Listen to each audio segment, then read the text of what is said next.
Poštovani gledatelji i dragi prijatelji podcasta Na tankom ledu, dobrodošli u epizodu broj 8 treće sezone. Evo nas opet nakon poduže stanke, nadam se da nam to ne zamjerate.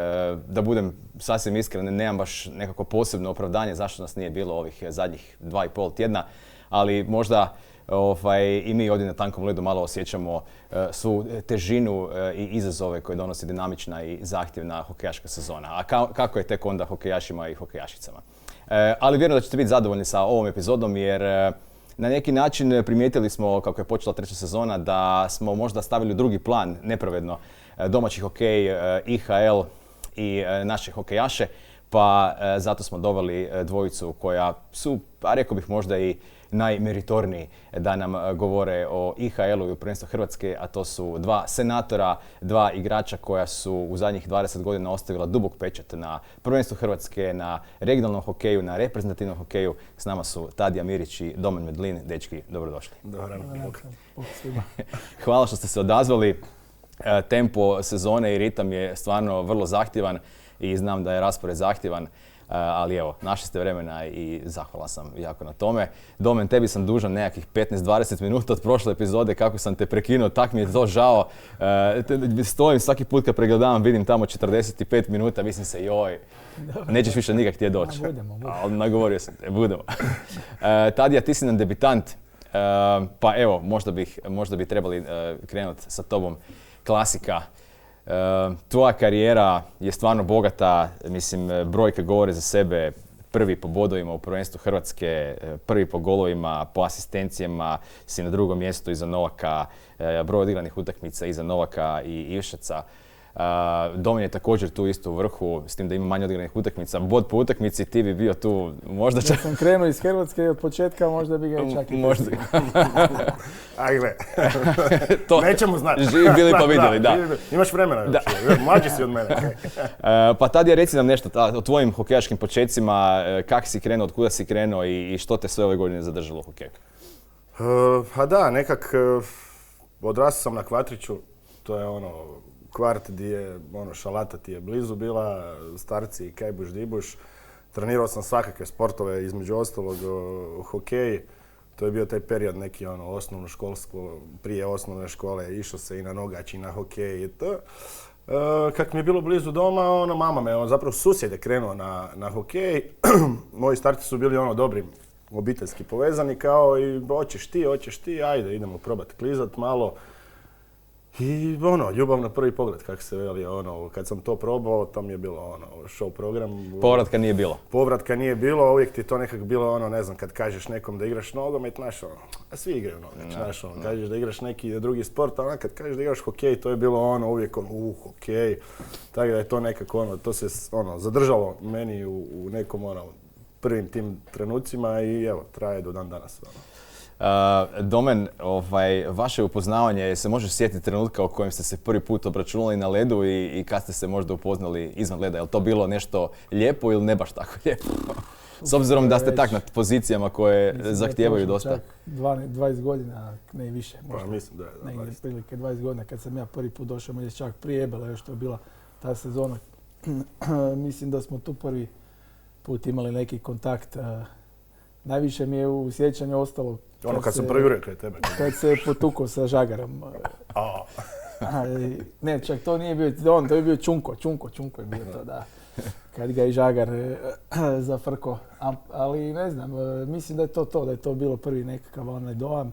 Gdje smo se upoznali, gdje sam ja upoznao neke igrače, sam znao već iz prije, iz inline-a, ali Tadiju smo tek, kad smo mi krenuli tu u taj hrvatski hokej i to je, kad si došao u Medveščak onda... Tako je, da. Je li već tada njegovao tu urednu bradu?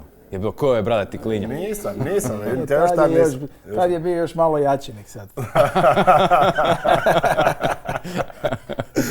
Nisam tad bradu, tad sam imao bio sam obrijan, onda sam bradu pustio tek kasnije, bilo je previše ovih ožiljaka od hokeja, pa Aha. da se to malo sakrije. Čak je tad bio mršav. Da. Aha. To onda se kasnije malo on izjačao. More. Sam došli neki Slovenci Sada tu mu u mene. da izvučemo neke slike njegove ispred 20 godina, mislim da bi ga ne bi prepoznao. Pa ne bi, sigurno. Da. Bilo je manje kila i manje mišićne mase. Manje mišićne mase, da. Je. Tadija, vidio sam, sad ne znam, možda griješim, u početku karijere, Zagreb je bio prvi klub, a onda Mladost. Pa ne, u principu ja sam krenuo iz Medveščaka. Znači Medveščak je bio prvi klub u kojem sam krenuo. Onda sam tu dosta tog mijenjao, kak u tim mlađim kategorijama prije se išlo za trenerom, pa trener pređe iz Medveščaka u Mladost, pa onda pređeš ti i tako. Tako da sam ja cijelo vrijeme išao Medveščak, Mladost, neku tu varijantu koju sam pratio trenera, to je bio prvo Žugi, pa poslije Crni, pa tako su išli u krug, pa onda Duško Janjatović, pa Jurković i tako. I onda negdje tu pred kraj te neke juniorske, ajmo reći, prije ulaska u seniore, sam otišao u Zagreb. Zapravo, prije Zagreba sam otišao u jedan klub koji više ne postoji, koji se zove Hašk. To je bila neka nova priča u tom vrijeme, kao pokreće se novi klub, hoćeš nećeš. Ja sam bio na rubu čak i nekog prekida da bi prestao igrati. Išlo mi je tu dosta tih nekih stvari malo na živce. To su te godine, 16, 17, 18 godina. I onda sam otišao u Hašk, tam sam odigrao jednu sezonu. To je bilo zanimljivo jer se to igralo nešto čak i između Sisak i Hašk su tu u to vrijeme bili al pari tekme neke. I onda sam otišao u Zagreb. I onda sam u Zagreb, ajmo reći, prve neke ozbiljnije seniorske korake. Tad je Zagreb bio konkurentan, recimo Medveščak je bio jak, ali Zagreb je bio odmah iza njih. Mladost je tu dosta u tim godinama prvim kaskala i onda se poslije tek Mladost malo više stabilirala kao seniorski klub i dosta tih i Novak je tamo prešao i Džebo i ne znam ti dečki. Tako onda sam došao ja poslije u Mladost. Ali prvi početci su u Medveščaku bili. I jesi sjećaš trenutka u kojem ste se prvi put, vas dvojica, na ledu, kad ste, je li to bilo, igrali ste u istoj ekipi, igrali ste jedan protiv drugoga? Ne, igrali smo jedan protiv drugog, ja mislim to. Ja sam već bio u Mladosti, on je bio u Medveščak, došao. Tad je Medveščak uvijek dofuravao te Slovence, kako smo ih zvali, i Slovake, i Haneze.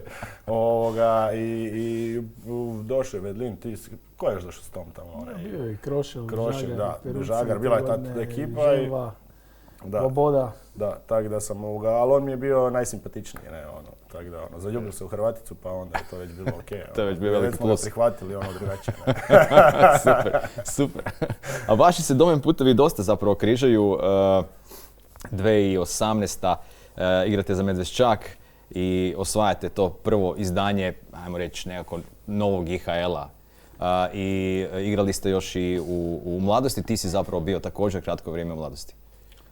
To je bilo kasnije, da. Prvo ja sam bio prvo u Olimpiji i kak je Olimpija bila već te godine vebila, mi smo te godine došli s Olimpijom do finala i tu su već vratili se svi, ajmo reći, te stari igrači u Sloveniji, tipa Kontrec, Tomaž Vnuk, Zupančić, tako da za nas mlade tamo baš nije bilo nekog mjesta, plus tih stranci koji smo uvijek imali od 7, 8, 9, to su stvarno bili vrhunski stranci, igrali su NHL, igrali su stvarno top igrači, tako da tu nije bilo nekakvog puno mjesta za nas mlade i nama se tu pružila nekakva prilika, u stvari meni i Lobodi koji smo tada bili u Olimpiji, da idemo jednu godinu probat da Medveščak gradi momčad, da hoće sljedeće godine ići isto u EBL i tako i svi, onda smo to prihvatili i došli smo i meni nije žao ni njemu, ja mislim da igrali smo tu stvarno dobili na kraju Olimpio, to je EBL Olimpio 1-0 u Ljubljani, pa smo 2-0 vodili u Domu sportova, na kraju smo izgubili 4-2 i još 3-1 u Ljubljani, ali mislim da smo tu pokazali stvarno da imamo i mi mjesta tamo negdje i kad se na kraju dana i vidjelo, ja sam na kraju igrao za Olimpiju i sve, tako da. Kaj se tiče te Mladosti, da, mislim da je Mladost tada jedna igrala IHL, da su oni jedni ostali u toj lizi i ja sam tu došao na posudbu kod Mladosti da igram samo taj IHL za njih. Tu smo mi onda zajedno odigrali. Da. Ja mislim da je to prva sezona gdje smo ja baš zadnji. Ili smo prije već u Medvešćaku. Ja mislim da smo prije. Prije smo u Prije Medvešćaku Medvešćaka, igrali, da. da. Ali kasnije je onda to bilo u mladosti kad sam ja igrao na posudbi za njih tu. Da. 2018, 2017. Da, mislim tad da se smo prekinulo čak, tad je bila korona i tad se prekinulo sve. Da. Prekinulo se prvenstvo na kraju. Znam da je još 2019. Smola s Maskom došao u Beograd kao da bo igrao s Maskom i tako. Da, je. To je žao, to mi je žao da. te godine. Da, te godine Te godine je korona možda i čak tu i se mladost, prekinulo. bili smo dobri. Je. Te godine je baš bila, to mi dečki u kabini komentiramo, da smo te godine baš imali super momčad, složili smo se i došli Vedlin. I mi dečki iz mladosti smo bili svi super i baš smo nekak dobro funkcionirali na ledu i da nije bilo te korone, ne znam da li bi osvojili, ali bi sigurno bili u finalu, ja mislim da. To nam je baš, evo, svima je žao te sezone. A ovo 2018. 2017. smo bili u Medvešćaku. Ja kao iz Medvešćaka zezam, morao sam vam ja doći da osvojite neke i to je tak ne. Ali zapisano je, stoji tamo, mislim da čak i imam te godine da sam u Jesi, bio si najviše bodova u play-off. Most points, nešto. Tako je. Jesi. Ali super je sezona bila i taj u Medvešćaku i bila je tam dobra ekipa i Fičur je bio tamo i Smolec, ja mislim, bio. Fox je čak igrao. Da, ja mislim da je čak jedan Fox, bio onaj Avijani i Šimšić, Niki. Bila je dobra, ozbiljna ekipa. Ajde jedno pitanje, možda malo škakljivo. Ovo je sad 9. sezona IHL-a i samo jedna sezona je hrvatski klub osvojio. Domen, postoji neki po tebi konkretan razlog? Triglav je, ok, slovenski klubovi logično možda da su uvijek favoriti, Triglav 3 puta, Zvezda, Slavija.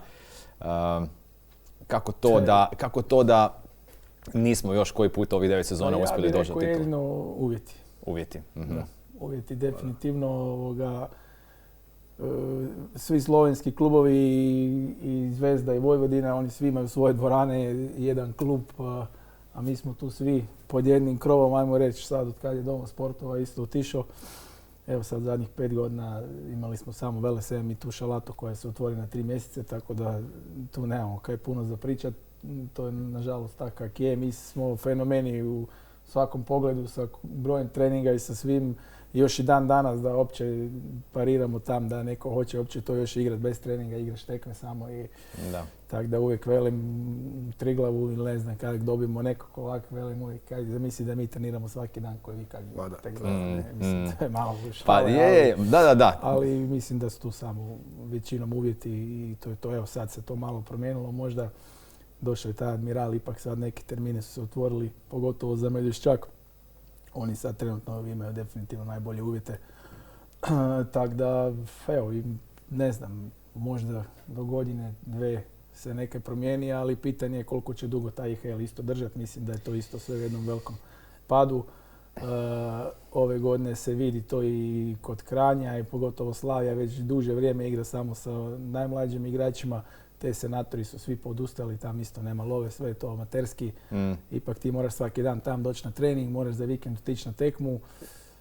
A sada to nemaš, znaš, dobiš ženu, decu, posao, na kraju odustaju. Dečki jednostavno ne mreš to sve stizat, nije moguće i oni su spali na te svoje klince. I ja sam pričal baš ove godine sa tim Trelicom, on je bio u Kranju prošle godine i pretprošle, ja mislim čak.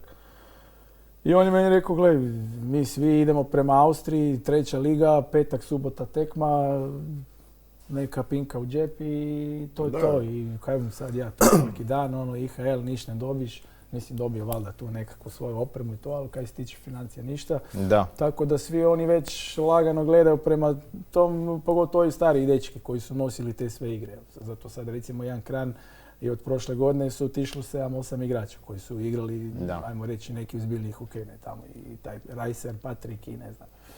Da, nema je i Potočnik je bio, Podrekar, Potočnik, tako da, evo, to je sad isto tu kad su bili u Slavi, me nije bilo, isto su pričali tamo sa trenerima, oni isto već gledaju lagano prema toj 3. ligi ko Maribor, tako da mislim da do godine oni kao vodi tu ligu, a imaju 2 kluba trenutačno tamo. Da.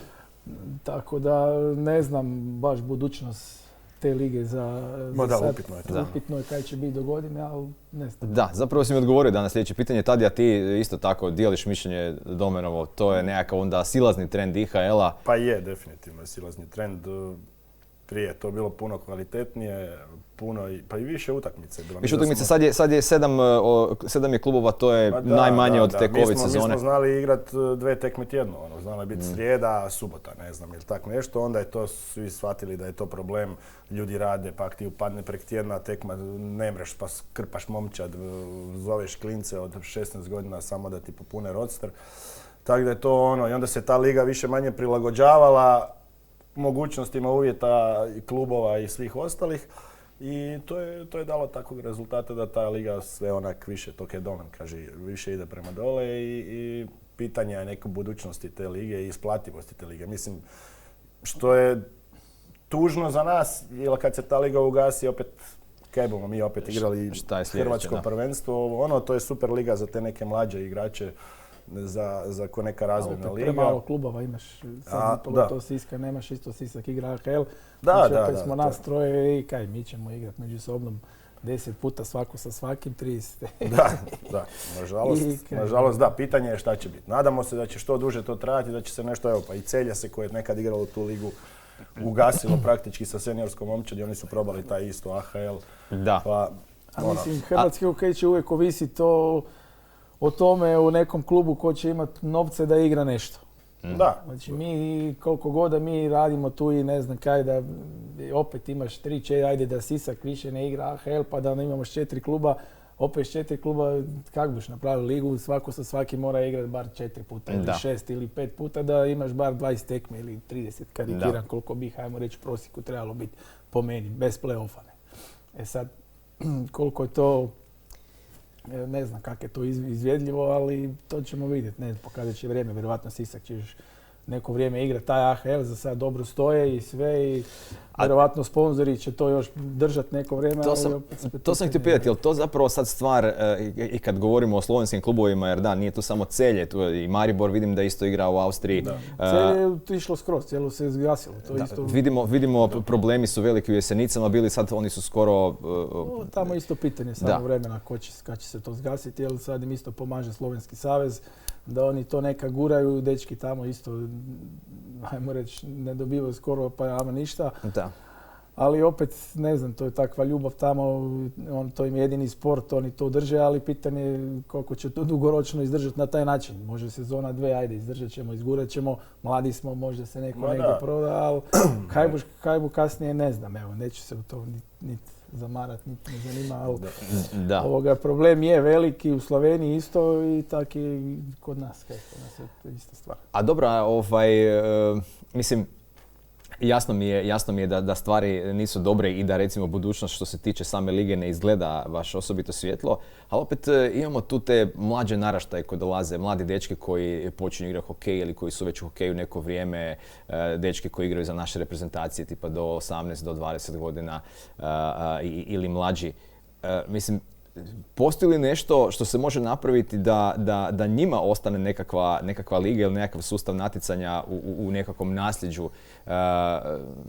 Možda nekakav tip isto IHL-a je li to sad stvar opet financije ili dobre volje? Jer mi se čini da recimo svi vi koji ste svih ovih godina u hrvatskom hokeju, mislim, možemo govoriti o tome i o uvjetima i o nedostatku novaca, ali nekako mi se čini uvijek su uvjeti, odnosno većinom su uvijek bili takvi. Ok, Dom sportova je nekad bio funkcionalan, ali ne čini mi se da je tu uvijek se prštalo od novaca. I vi ste to zapravo igrali sve i bili ste tu više iz ljubavi, iz ljubavi prema sportu i nekako je to živjelo zbog toga, najviše zbog toga. Zašto to ne bi moglo biti dalje? Je, ali bez obzira na to, ne znam šta se dogodilo, ali mislim da je da li se tu sad priključili neki drugi sportovi, brzo klizanje, umjetničko klizanje, pa tak neke stvari.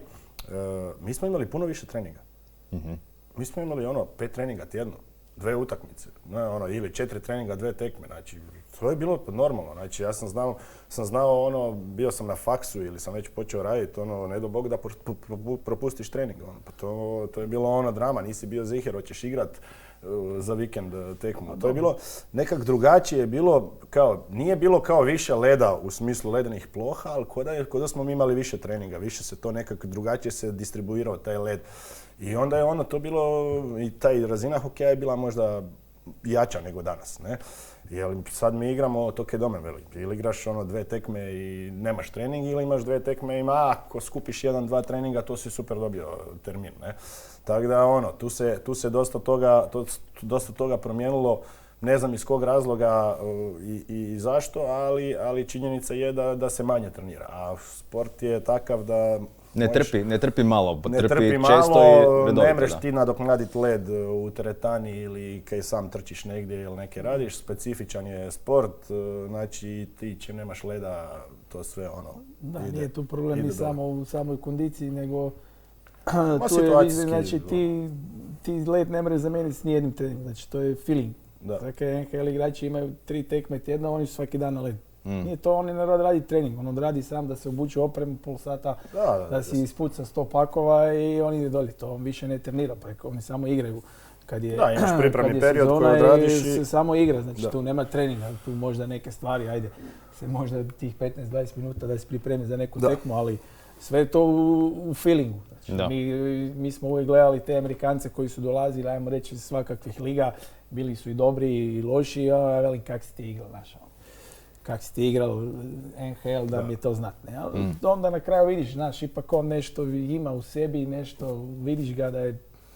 Pa to ti samo čista matematika. Ako je neko 1000 puta bio na ledu, a ti si bio 100. Da. Sve ti je jasno, znači to koji u svakom... To se kod nas isto recimo vidi. Sad recimo Jan Sisak, evo, kad ima dvoranu, treniraju svaki dan, i oni se dižu svim kategorijama, ne? Kad pogledate tablicu, ja pratim i te i od U15 i U13 nadalje. Sisak je u svim kategorijama na vrhu, ili prvi ili drugi, tu sa Medveščakom mislim da su. Tako da, gledaj, to je sve to pitanje treninga, ne? Ali prije, kad je bio Dom sportova, kad je bio Medveščak, sve se vrtilo oko hokeja. Hokej je bio prvi sport, ajmo reći, nakon nogometa i ne znam čega još tu. Znači, stvarno se sve odvijalo oko hokeja. Cijeli Zagreb je živio za taj hokej, svi su dolazili na tekme. Bilo je leda, Dom sportova je radio 9 mjeseci. To je bilo većinom sve za hokejaše. Bilo je manje tih klizača, brzih klizača, sad ne znam, brzo klizanje imaju jednog Olimpica, pa su sad oni dobili već više leda, pa su se i umjetničko klizanje, jer mi mala trenira umjetničko klizanje, i oni su se razvili, oni imaju sad više djece. Tako da sad na kraju krajeva kad to sve spojiš u taj jedan let zadnjih nas 5 godina, pa oni bi svi rekli pa vi niste normalni. Ti ja sad negdje u Sloveniji, Mađarskoj, pa ti veliš koliko imaš treninga, onda ne znam. Jedno potencijalno škakljivo pitanje i slobodno ne morate odgovoriti ako ne želite. Mislite li da je sve to što se dogodilo s Medveščakom, taj veliki boom, mislim, velika većina današnjih mladih hokejaša koji igraju u krajnju ruku i u Sisku za reprezentaciju su u to vrijeme možda i počeli trenirati upravo zbog toga što se događalo s Medveščakom. Definitivno. Taj veliki boom i onda jedno stvarno zlatno razdoblje, nekakva renesansa hokeja u Hrvatskoj vezana za taj klub, i onda jedan taj dosta neugodan strelovit pad gdje se nekako sve rasplinulo, kao da kad je završila priča ne samo u KHL-u, nego poslije toga u Eblu Medveščak, ko da je otišlo sve još niže nego što je bilo. Sad, jel mislite da je možda to utjecalo na ljude koji bi eventualno sponzorirali, koji bi eventualno se uključili u hokejašku priču, da kažu čekaj malo, ne želim da se to dogodi, ne želim ući u nešto i onda doživjeti nešto slično? Ne, šta ja mislim? Ja mislim da prvo Medveščak je jedna nevjerojatna priča uopće, da se to na ovim prostorima i napravilo. I to što je Medveščak postigao sa jedne marketinške strane, prvenstveno prije nego sa sportske. Ja mislim da to ljudi danas na Harvardu ili ne znam kakvim fakultetima uče kako se treba raditi marketing. Znači oni su napravili nešto fenomenalno u Pulskoj areni tekma, Arena Zagreb, Ice Fever, mislim meni prijatelji rade u areni, kažu nikad za nijedno sportsko događanje u areni nije bila tolika navala za karte ko za hokej. Znači na rukometno prvenstvo finale se nije toliko tražilo kao tad. I to je bilo sve super, ali onaj problem je što Medveščak nam taj nije ostavio ništa. na kraju krajeva. Znači da se u tih 10 godina tog hokeja još nešto razvio, da je još neki drugi klub, ne znam, evo kako sad igra Sisak KHL, da je tad možda pod okriljem saveza, da li države saveza, bilo čega, odlučio igrati AHL, pa da se tu neki drugi klub malo digao, da se napravila još neka ledena površina, da se dalo više šanse tim domaćim igračima, što je najveći problem od svega, jer su, mislim, mi smo tu već dugo pa to sve znamo, to kad su došli Ebel, ko da su došli vanzemaljci. Nije istina, to je priča bila za nas domaće dečke, da se to niko ne može igrat. Da se radila jedna zdrava priča, ko kak sad radi Sisak, evo to bi ja napomenuo. Sisak ima tih par stranaca, super, ali on razvija domaći dečki koji su sad na faksu, koji još ne rade, koji žele probati igrati neki malo ozbiljniji hokej. Da se to napravilo tada s Medveščakom, danas bi sigurno to bilo drugačije. Međutim, se to nije tad napravilo i kad se taj balon raspuknuo, onda je to jednostavno, su se svi razbježali od toga. Znate, kad se to preljeva stalno problemi, financije, dugovi, nemam pojma, onda kad to pukne, onda su se svi maknuli od toga i onda je to, kaj si ti rekao, otišlo još stepenicu ispod, umjesto da je ostalo na nekom, baš ništa nije ostalo, baš je otišlo. Sad, recimo za Sisak, u Sisku isto, realno nemaš nijednog igrača koji je iz Siska. Igor Bujger je iz Siska, recimo, jedini igrač, ajmo reći, nešto igra. Sve ovi ostali dečki koji su došli su igrali vani. Znači, svi dečki, nijedan se nije razvio tu kod nas u Hrvatskoj. Znači, svi ovi dečki koji su tamo su sa 14, 13, 15 godina otišli vani, probali nekakav ozbiljni hokej, ozbiljni, znači da su imali svaki dan trening, da imaju ozbiljnije tekme po Švici, po ne znam, di su po Švedskama bili svugdje, po Njemačkoj, Austriji, ne znam, di su sve bili. I te dečki su došli sad, ajmo reći, do nekakvih seniora i sad jednostavno im je Sisak pružao ono što im možda niko nije mogao. Jer teško bi se negdje izborili za nekakav seniorski ozbiljni hokej možda vani. I AHL opet je liga koja je prihvatljiva bila i za njih i Sisak je to iskoristio, dopeljao te sve igrače koji su igrali vani, koji su bili od, ajmo reći, od svojih mladih nogu, od 14-15 kad su otišli u nekom programu profesionalnom. Da. I oni su se vratili tu sa, ajmo reći, kao nekakav profesionalizam, poluprofesionalizam, sad je to, oni tamo su plaćeni, ali su oni već bili navikli. A kad je došao Ebel, kad je došao Medveščak prve godine, su bili dečki koji opet, to nije bilo ni malo blizu profesionalizma. Mi smo došli tu, 6, 7, 8 stranaca, mi smo dobili tu i novce i sve, mi smo bili dopeljeni s namjerom da mi to dignemo na neki nivo, da osvojimo taj IHL, da je to kao da Medveščak nema tu više kaj tražiti u toj nekoj priči da oni idu prema gore, ali opet kad je došlo to sve, sad ja velim, ne možeš ti preko noći postati profesionalac. Znači ti moraš biti profesionalac od malena, znači ti moraš svaki dan trenirati od 6. 7. sad, 8. godine, dok smo mi bili klinci, krenulo se tek 8. 9. godina su kretali u nekakav sport. Sad to već prešlo sve granice, sa 5 godina više ako ne treniraš, sa 7 više se ne možeš upisati u hokej ili bilo koji sport. Ne? Prosite prekidam, misliš da je to krivo? Misliš da je, ili je to jednostavno neizbježno? Ne, to je sad takav trend, to je sad tak je postalo i sad jednostavno neko trenira, ti sa 7 godina dođeš u nogomet, to je već 3 godine trenira nogomet. Znači ti već 3 godine kasniš u nekim fazama, znači nije tu... A dobro, hokej je još specifičniji. Tako je, ali opet mislim i neki prije se kretalo, neki su kretali ranije, ali nije bilo to toliko specifično kao sada. Sad ti jak sa 6 godina, već sa 7 već se ne upišeš u neki sport, ti sa 8 već teško nađeš negdje mjesto gdje će te primiti. Dobro, ali ja bih se samo nadovezao na to što si rekao. Da, slažem se da su u Sisku većina igrača su došli iz Zagreba, ali zapravo nije niti moglo biti drugčije. Ne iz Zagreba, došli su izvana. Izvana, to.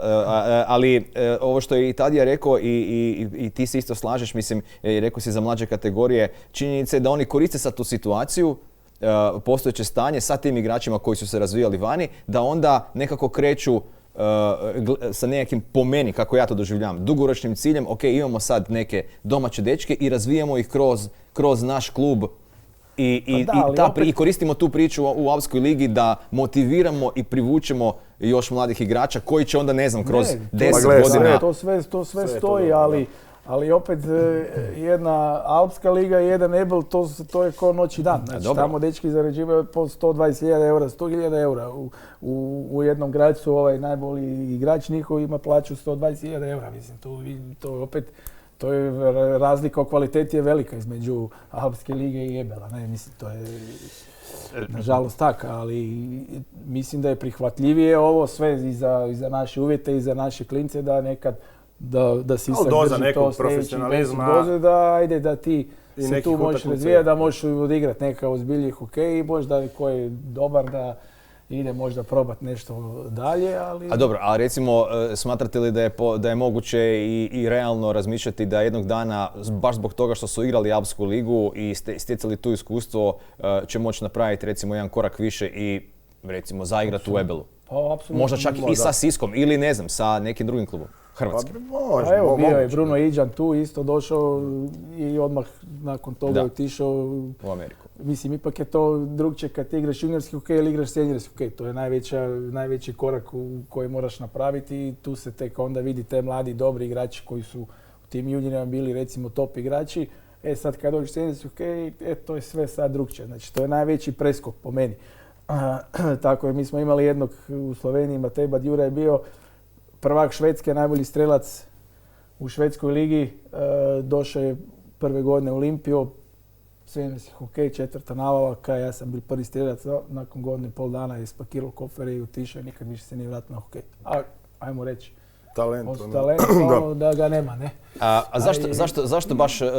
Zašto baš taj prijelaz juniori u seniori, zašto je to najzahtjevnije, ta stepenica? Jel to ima veze sa godinama, ili nečim drugim? A drugčije se igra. Drugčije se igra, čvršće igre, brže i sve. Igra se i na tijelo i tu je malo i uvijek i politika malo unutra. Znači uvijek te mlade igrači su uvijek gledalo, znači ti sad igraš jednu tekmu lošiju pa onda 3 tekme ne igraš, a ovi klinci su već imali većinom u glavi kaj sad on mene ne igra, ova igra. To je više taj psihički moraš to izdržati, moraš pojesti puno govna da bi mogao doći do nečega. Ne? Ja sam isto sjedio na klupama i sve i nikad nisam niti se bunio, niti niš, nego radio sam svoj posao, čekao priliku, kad je došla prilika i na kraju sam i igrao i sve, i prve navale, i druge, i treće, i tak da... Ali mislim to da ti je najveća... više psihički, moraš to znati, se posložiti i ali mislim da je najveća, ovo kaj si pitao za taj skok juniora i hokeja, mislim da je to i u svakom sportu, ne samo u hokeju, znači od nogometa, od bilo čega. Jednostavno drugačije, znaš, kad si junior, često se tu dosta vrti sve oko tebe, ako si dobar, ne, oko jednog igrača i u tim mlađim kategorijama, evo, uzmeš, na primjer, evo Bruno Iđana koji je bio, kad je bio tamo kadet, pa on je sam zabio 3-4 gola i to je to, ne, ali sad je to super, to izgleda kad si u tim godinama. Sad je tu uvijek triki kad ti dođeš u te seniore, kad se počne igrati više timski. Više tu nisi samo da buš ti sam prošao. Da si ti glavni fokus, znači, nego tu moraš imati glavu, moraš imati razmišljanje, pogled na igru. To Kevedlin kaže, moraš i pretrpiti neke stvari, sjediti na klupi, dobiti udarac, tu dosta njih se možda pokoleba malo. Tako, pokoleba se i onda ako nemaju neki svoj gard, ma dobro, tak je. Stisnut ću sad zube, odsjedit ću koju tekmu, dobim po nosu na tekmi.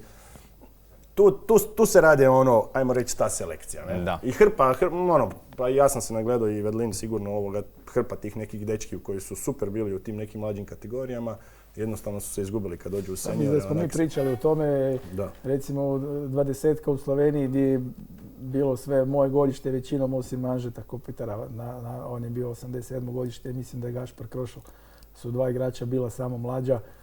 Znači od te moje generacije u 20, ne znam da nas je možda 4-5 uspjelo negdje da smo odigrali nekakav hokej. Sve ostalo je to kad su došli seniori, ili su prestajali ili su jednostavno nisu izdržali taj pritisak seniora ili nisu izborili svoje mjesta i na kraju odustali. Da li se vi, vas dvojica Tadija, da li se sjećaš možda ti nekakvog trenutka posebnog kad si ti bio u tim godinama i kad si se recimo borio za seniorsku momčad, što te prehitilo, što ti je bilo onako, ok, sad da si znao, tu unutra sam, ovo je bila, ne znam, sad sam se dokazao, ovo je bila ta utakmica ili ne znam, neko razdoblje. Ma jesam, ali vidiš što ti... igrača, kaj. Da, nije imao ko igrat, pa su mene znali. Ma ne, je, ali ja sam bio u tim godinama, to ono kaj sam ti rekao, ja sam otišao u Hašk. Znači ja sam isto bio medvešćak, pa te zovu na seniorski trening, pa te, mislim, tadašnji seniorski igrači, seniorski treninzi, to mi danas, ja i Novak, recimo, znamo to komentirati.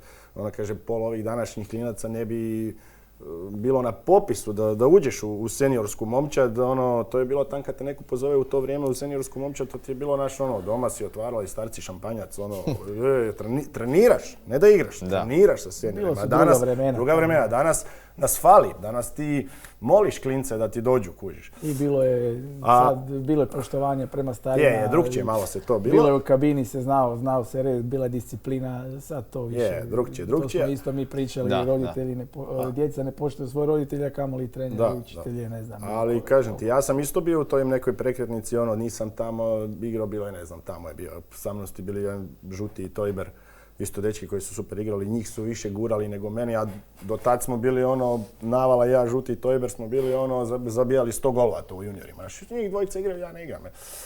Onda sam isto bio na prekretnici, prestat ću igrat, onda sam otišao u taj Hašk, bilo je tu kolebanja, ne moram ja reći da je sad to eksplodiralo u nebo. Onda sam otišao u Zagreb, pa u Zagrebu sam dobio priliku, pa su ti neki stari igrači, isto sam sjedio na klupi, pa isto i sjećam se, išli smo u Mađarsku negdje da li je to bio Ferencvaroš, ne putuješ 7-8 sati, dolaziš tamo, još idu oni 12 igrača, ide ja 13, rekao, ma igram 100%. Sve reki igram, sjedim na klupi, putovao 7 sati do Mađarske, sjediš, kaj meni ovo treba. Ali to je tak, mislim, to se tak neke situacije, sad se možeš sjetiti tog nečega, ali u tim trenucima ti je sigurno grozno, ne? I onda mic po mic, neki se stari igrači opraštaju, otvaraju ti se pozicije, mjesta, ideš, dobivaš prilike, iskoristiš priliku ako imaš i sreće i ako si uporan i onda ti to tak krene. Ne? Da. Ali to je uvijek triki period, znači uvijek je to može biti, ne mora, ne? Tak da. A sad su druga vremena, sad više ni nema ni senjora, sad svi koji već sa 16-17 godina već odmah dobi priliku u senjorima, igra, jer nema igrača, jednostavno nas nema, to je to. Da, znači opet nekakav zakon brojeva, jednostavno igra se zato što se mora. Tako je, da. Većinom će svi koji dolaze iz tih juniora, koji god zna klizati, držati palicu u rukama, će igrati za senjore. Nažalost, i to nažalost se promijenila vremena. I stari smo mi sve i većinom starih će isto prestati. Veoma ti je jednostavno, to odgovor na tvoje pitanje ti je veoma jednostavno. Da dolazi jako puno mladih i dobrih igrača, ja i Vedlin još ne bi igrali hokej. Još uvijek dan danas. Jednostavno, i mene i njega je zadržalo to što fali u klubu, pa ja sam da mi igramo nešto ozbiljnije i da stvarno tu da se to trenira ozbiljnije malo i sumnjam da bi mi mogli držati taj tempo u tim našim godinama, ali ako može Modrić ti su stari, ja sam mladi. Za AC Milan možemo i mi. Ja ne znam. Mladost isto tako. To sam vas htio pitati zapravo nakon svih tih godina i svega što ste i postigli, medalja koja ste se osvajali i trofeja dan danas. Pretpostavljam da nije to samo zato, ok, igram zato što, ne znam, možda nije konkurencija, nego ipak se radi o tome da ste vi kvalitetni igrači. A to je ljubav. To je ljubav. I koja je vaša glavna motivacija danas? Mislim, vidimo Jaromira Jagra s 53 godine već je odigrao i ove sezone, koliko već, 5-6 utakmica za Kladno, prošle godine zabio. To je fenomen. On je stvarno fenomen, dobro, ali činjenica je, mislim, vidi se, ok, o tome se isto pričalo da nekakve zrele hokejaške godine su od 30. tako, negdje između 30-35. Mislim, zrele, ali možda čak onako da su to i najbolje igračke godine. Što vas motivira? Što je to? Je li samo ljubav, ali... Sljedeća utakmica. Da mu gurnem kroz noge i zabijem 2 gola i to je to. Ne bomo Vedlin pobjedili. Ne, ali to, ljubav prema hokeju ti je definitivno. Druga stvar, mi stari, ajmo reći starija generacija igrači, tu smo ja, on, ne znam, Novak. Nama je uvijek bio ja to gledam, meni je uvijek bio hokej na prvom mjestu. Bez obzira i fakultet sam završio, i posao. Ali znaš, uvijek je bilo tekma. Ma kakav ispit. Ne učim taj, znaš, učit ću po noći do 6 ujutro samo da mogu na tekmu. Znaš, posao, ajmo, zivkanje, mijenjanje, smjena, kaj god da radiš. Znaš, uvijek je bio hokej, sve, znaš, dobiš tjedni raspored i aha, o tom je tjedni raspored treninga i tekmi, sad svoj život prilagođavam tom.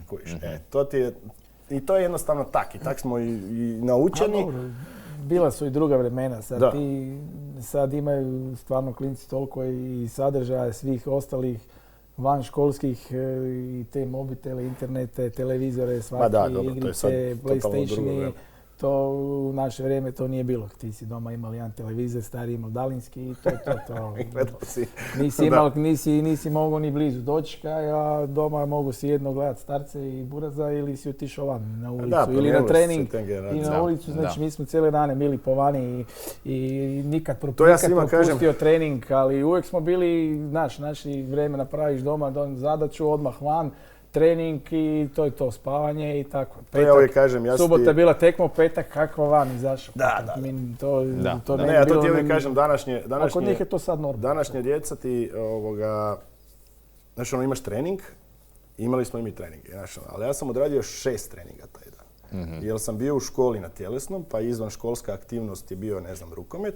Onda sam imao svoj hokej, onda nakon hokeja sam se našao sa ekipom na školskom i bili smo još na nogaču 3,5 sata. A danas je to sve manje i manje tih klinaca, kaj doma veli. Oni su na mobitelima, svugdje, treniraju oni, bez obzira. Ali mi smo imali to, ti kao treninge koje ne brojiš. Da. Ti si bio vani, penjao se po drvetu, igrao si košarku. Mi smo bili sposobni sve igrat, ne? Samo je bilo kad smo na školskom i to je to.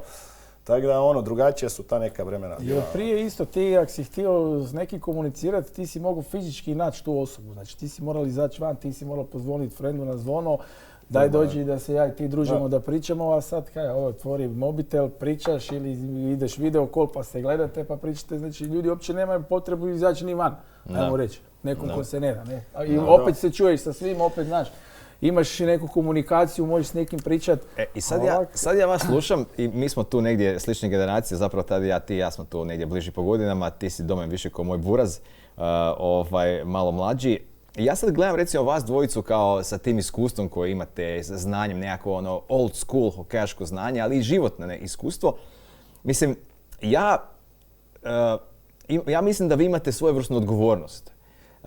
Vas dvojica i Novak i ne znam, Blagus i Džebo i cijela ta ekipa koja je na neki način držala taj hokej i toliko dugo u hrvatskom hokeju igrala. Da sve te te klince koji dolaze i koji su trenutno na neki način podučite, da svo to znanje svoje prenesete njima i na neki način jednog dana, kad god to bude, sa ne znam, 75 godina kad prestanete igrati, da onda znate, evo, ja sam sad prestao igrat, možda ću ostati u hokeju, možda neću, ali nekako ostavljam iza sebe, ne znam, uspio sam utjecati na nekog svog mladog suigrača, na neko dijete koje sam trenirao i znam da će sve biti dobro. Nekako, jel se vi tako osjećate ili je to možda preveliko breme? Mi se možda osjećamo tako, ali današnji klinci, ja mislim da ne. Jer recimo, ja sam stvarno igrao sa igračima koji su bili u vrh Slovenije. Tomaž Žanuku se dizal dres na krov dvorane. Anže Kopitar na kraju igra NHL još dan danas. Dobro, on je moje godište, ali kad se tiče ovih starih, znači ja dan danas imam neke stvari koje sam povukao od tih starih igrača. Znači od jednog Tomaža, od jednog Igora Beribaka koji je bio moj uzor dok sam bio klinac i na kraju odigrao s njim zadnju sezonu koju je on došao. Tad sam ja još bio u Slaviji, seniorska sezona.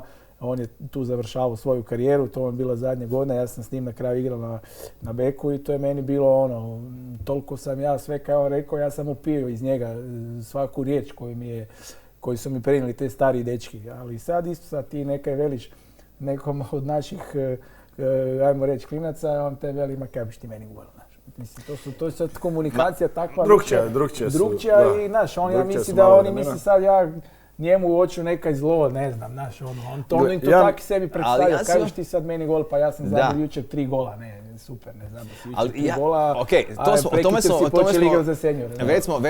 Već smo to komentirali, ali nekako mi se ipak čini da vi i sa stvarima koje govorite, dečkima koje trenirate i zapravo svojim primjerom na ledu kad igrate i sa svojim mlađim suigračima, ja sam uvjeren, neovisno o tome kako oni reagiraju, koliko je ko pristojan i koliko za koga mislite da vas sluša ili ne sluša, ja sam uvjeren da oni upijaju, barem po dijelima, po tome što vi pokazujete. Sigurno upijaju i našta, mislim to sve ovisi, to sve ovisi od tih mlađih kategorija. Sigurno smo nekom i mi uzori, vjerojatno pretpostavljam i ja i Novak i Vedlin i Džebo i svi dečki uvijek neki koji su prestali već igrat. Ali ne znam, moja osobno ja se nekak trudim pa evo svojim primjerom pokazao da se s 40 godina i dalje igra, može igrat, možeš se boriti. I to može igrat jako dobro. Da, i tak da jednostavno evo, to je ono što ja mogu napraviti osobno, znaš, i sad normalno, mi imamo te klince koji su uvijek u svake godine dolaze u seniori, hvala Bogu, daš mu neki savjet, porazgovaraš s njim, daš mu neki drugi kut pogleda na neku situaciju. Evo, mi smo jučer baš imali neku utakmicu sa Medveščakom, pa eto, bila jedna situacija baš, pa sam isto jednom mom suigraču objašnjavao, pa gledaj, zaki sam ne upucaš pak. Znaš, onda on meni kaže, pa kaj da ga upucam? Pa je rekao, da, vodimo 4-2. Ne moramo zabiti 5. gol. Znaš, tak neke te sitnice, detalje, da. Da skuže aha, fakat je, ja sam htio gurnut kroz noge, proći i zabiti gol. Ma sve je to super, dečko, ako ti to uspiješ napraviti, ali ako ne uspiješ, onda je frka i primiš gol. Treba si im objasniti da ako pucaš pak prema golu, da i zabiješ gol. Da. Jer je zabilo na svjetskom prvenstvu. Išao pucaš pak, ne menjavaju i gol. To sam gađao, ovaj Nizozemac je spavao na golu, vidio sam ga da drema. Ja sam si tu, malo sam uzeo statistiku PH, ali vidim da dosta tu ima igra. Prvo sam htio reći, neću se previše vraćati na IHL, ali sam samo htio reći možda nikad veći broj hrvatskih hokejaša koji su u top 10, top 20 najučinkovitijih. I ja ne mislim da je to samo zbog toga što sad, ne znam, u Triglavu je otišlo dosta igrača važnih. Mislim da je to ima veze i sa kvalitetom. Recimo Smolec i Manda predvode IHL. Ali Domen, ti si trener Tadija i imaš već, jesi razmišljao zapravo o tome da se baciš u trenerske vode, to sam te htio. Pa jesam, ja sam čak jedno vrijeme i jednu godinu sam ja... On je više za predsjednika, jel ne? Da, jednu godinu sam ja trenirao i evo, baš mogu reći da sam Bruno Iđana trenirao.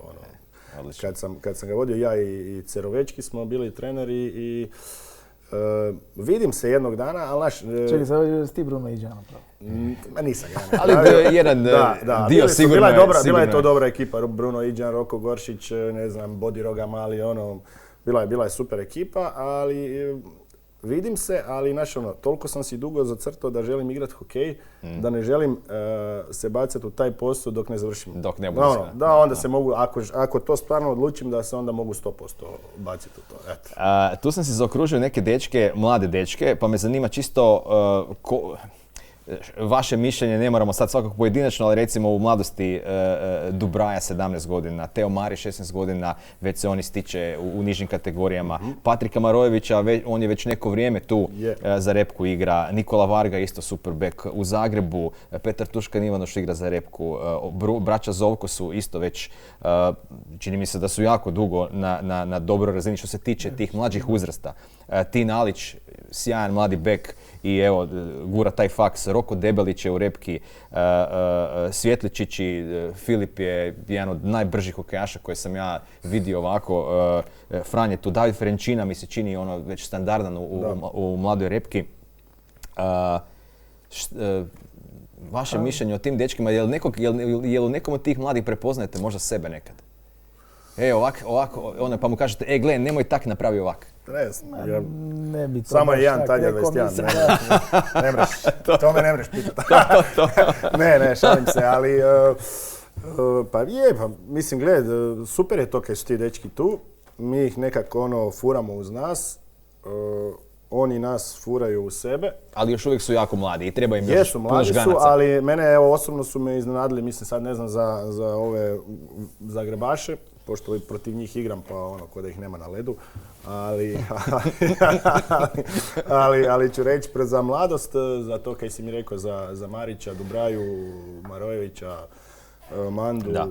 Dečki su odlični, ja nemam šta za reći. Stvarno su se prilagodili, dali smo im priliku, silom prilika, što i nas ni nema, i ono, super su se uklopili i super nam stvarno na ledu reagiraju. Evo, ja sam čak sad zadnjih par utakmica igrao sa Marojevićem i Mandušićem i dečki su ovi kažu, Piko trener kaže, njih dvojica zajedno nemaju godina koliko ti imaš. Tako da, ali super funkcioniramo i super su.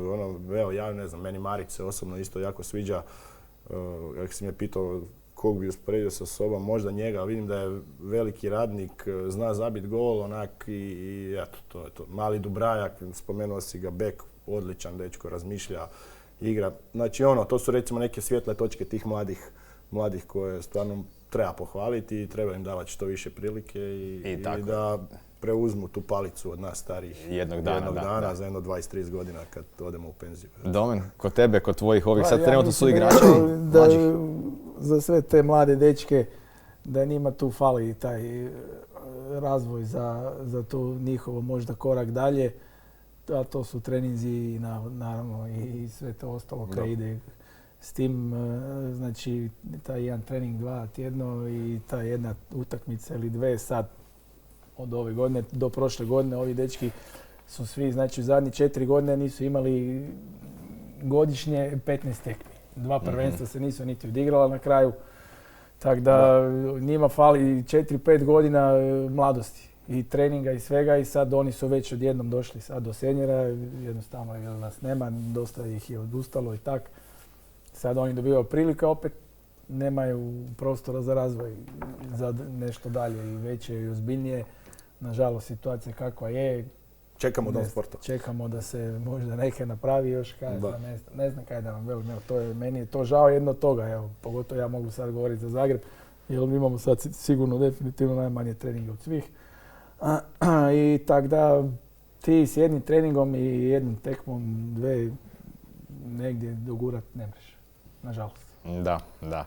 A što se tiče trenera, čini mi se da sve više mladih trenera, Marko Šakić recimo vodi nam i u 18 i u 20 repku, jako perspektivan dečko u Njemačkoj. Pa dobro, on je odustao od hokeja, jednostavno zadal si taj trenerski posao i on je stvarno otišao u 200% u to i ja sam jako zadovoljan i sretan zbog njega. On je, mislim da dobro i radi, ima priliku za razvoj, znači radi sa trenerima vani koji su nešto napravili. Recimo sad ti dođe neki mladi trener, tu isto sad teško je, znaš, ti dobiš odmah neku kategoriju da je ti vodi, ne. Sad ti si, znači ja kad sam došao tu, ja sam sve, znači ja nisam imao mentora da mi sad može neko, pa sam bio uz njega, neko uz nekoga, da sam ja se sad razvio godinu, 2, nego ja sam bio postavljen tu, dobit ćeš kategoriju ovo i sad radi, ne, i sad opet čekaj malo, stanim, znači sad opet razmišljam film, vrtit nazad, sve nešto sam slagat, radit, razmišljat kako, na koji način, tako da tu kod nas je to nemoguće, ali recimo Sakić je otišao vani, on tam radi sad sa trenerima koji su nešto radili i koji su ozbiljni i tak da on... Dobro, ali recimo jedno od potencijalnih rješenja kako i razvijati trenere, a samim time onda i ponuditi tim mlađim igračima kvalitetno vodstvo je da se možda organizira nekakav barem redovito usavršavanje. Kod nas je problem to što nas trenera nema i ti jedva navlačiš te neke klince koji bi možda htjeli da odi tam napravi završiti tu školu za tog trenera, pa da dođeš pa buš tu nekaj pomogao nam i tak, ali kod nas nema nas trenera, nema ni igrača i tak je sve se vrti u krug. To ti se preljeva iz igrača u trenera. Mislim, trenerski posao u Hrvatskoj je nešto što moraš raditi iz ljubavi. Ne zbog financija, jer jednostavno ni tu nema novaca koji u profesionalnom moću, kak igraš hokej, ne? I onda ti dosta to vremena i oduzima. U nekim stranama ja razumijem ljude da se u to ne žele upuštati, ne? Ali da bi se tu trebalo nešto promijeniti, da, i ja se divim svim trenerima, evo, Radinu i Piki i svim dečkima Blagusu što rade takav posao i sve ono što uspiju napraviti sa sadašnjim uvjetima općenito, ne. Šakić je otišao van, svaka čast, to nam uvijek dobro dođe, daj Bože da ih još ode van, ne. Valenčić je tamo isto nešto vani radi. Teško je to tu u Hrvatskoj kad ti nemaš, to Kevin Vedlin kaže, nemaš ni uvjete, nemaš ni nekog mentora koji će ti to zagurat, pokazat. Savez možda bi trebao, da li je moguće da li na tu nekoj europskoj razini ima nekih samita ili nekih trening kampova, vjerojatno ima. Ima to, ali to sve košta opet. Košta. Da, tu ima prostora za napredak definitivno, ali kažem, financije su na kraju krajeva uvijek neki kamen spoticanja. Da. Bome, svašta sam ja, u krajnju ruku vidjeli ste ta moja pitanja, svašta sam tu zapisao, odveli ste me skroz jednom drugom, nismo došli ni do pola, ali dobro, ipak smo se dotakli dosta toga, ali ste me odveli skroz jednom smjeru manje optimističnom od onog na kojeg sam navikao, pa ću vas samo za kraj da završimo u optimističnom tonu. Ajde. Volio bi Domen, da mi kažeš jednu barem igračku karakteristiku Tadinu koja ti se uvijek sviđala. Jednu. Koja mi se sviđala? Koja da, što ga karakterizira po tebi kao odličnog igrača? Zna zabit gol. Zna zabit gol, super. Jednostavno dobro, s obzirom na to koliko vremena imamo Tadija kod Domena. Njegov predanost igri, znaš kad je Domen na ledu da ide na 100%, nema kalkulacije. I mislim i zabija golove, kad s njim igraš i kad igraš protiv njega ti se gaće tresu, kad igraš s njim ti je drago da igra za tebe i to je to. I znaš da je tu kraj tebe i da ide na 100%, nema kalkulacije. Da, i zna zabiti gol i zna to sve. Neko ali prati me. Sad jedna protivnička još. Ajde protivnička, može. Znači, kad god smo pobjedili recimo ili vodili Mladost i onda kad je Tadija krenuo razbijanje, palice lete, bočice, čak i jednom mislim da je bio Bruno Bregant je bio trener kad je došao na boks i kad je lupio s palicom i pogodili Breganta po glavi i dole je 3 šavova, znači to mi je bilo uvijek najdraže kod njega vidjeti tu eksploziju emocija i lomljene palica i bacanje na tribinu i tako. To ti je u žaru borbe. A mislim da sad kak je već sve stariji sve manje toga vidim, tako da možda se njemu više ne vede ili nema snage kad dođe na boks da još to. Bila ti jedna dobra anegdota baš kad smo igrali protiv Zagreba. Ne znam, to bila prošla i pretprošla sezona. Da je sa nekim faul, koji uopće nije bio faul. I sad ja ljut na suce izlazim van u boks. I lupim po boksu, padne staklo dole i oni me steraju do kraja tekme, A Zagreb je vodili, ja mislim da su nas vodili 4-0, tak nešto da je bilo, To je bio prva trećina, Ja odem van, kojiš i odjednom preokret, 5-4. Ovi iz Zagreba se deru. Daj, vratite Tadiju. bolje smo igrali kad je Tadija igrao za Mladost nego kad smo ga isključili. Izađi da pojačiš. Da. Dečki, hvala vam puno što ste bili. Evo, sa ovim simpatičnim anegdotama ćemo završiti jer vrijeme je stvarno proletilo s vama. Uvijek se može na dugo i na široko, satima i satima i to mi je uvijek super. Ja ću svejedno završiti u optimističnom tonu, samo nek se igra. PH, IHL, nek traje što dulje. Mi smo recimo sad zadnjih 5 godina, kako smo bili samo na Velesemu, stvarno je bilo i malo i tekmi i svega. Mi smo u jednom periodu igrali čak i taj U18 gdje smo ga ja i Sakić to vodili, taj Ebel juniorski. A onda, evo sad ova godina je opet krenula, hvala Bogu, sad je puno tekmi, sad se stvarno igra 5, 6, 7 tekmi tjedno, znači od klinaca do seniora i ja mislim da je uvijek bolje to, te utakmice je najbolji trening po meni i najbolje je vidljivo ko di šta može, nego da imaš sad 3 treninga i jednu tekmu na mjesec dana, to je stvarno. Tako da ja se nadam da ćemo nastaviti igrati dalje, a sad kaj će biti. Svi se nadamo domu sporta. Sa ovim to pitanje kad se otvori dom sporta, ja se nadam da će nam biti svima jednostavnije, lakše i više tekmi, treninga i to. I ja isto i vjerujem u to. Dečki, hvala, sretno dalje. Hvala tebi na pozivu. Evo nas, poštovani gledatelji, došli smo do kraja. Mislim da sam se Vedlinu odužio itekako i sa kamatama, sa vremenom. Hvala što ste bili sa nama. Hvala Tadi također što je bio. Gledajte hokej, budite u hokej, samo tako ćemo ići dalje i opstati. Vidimo se sljedeći put. Pozdrav! Pozdrav. Pozdrav.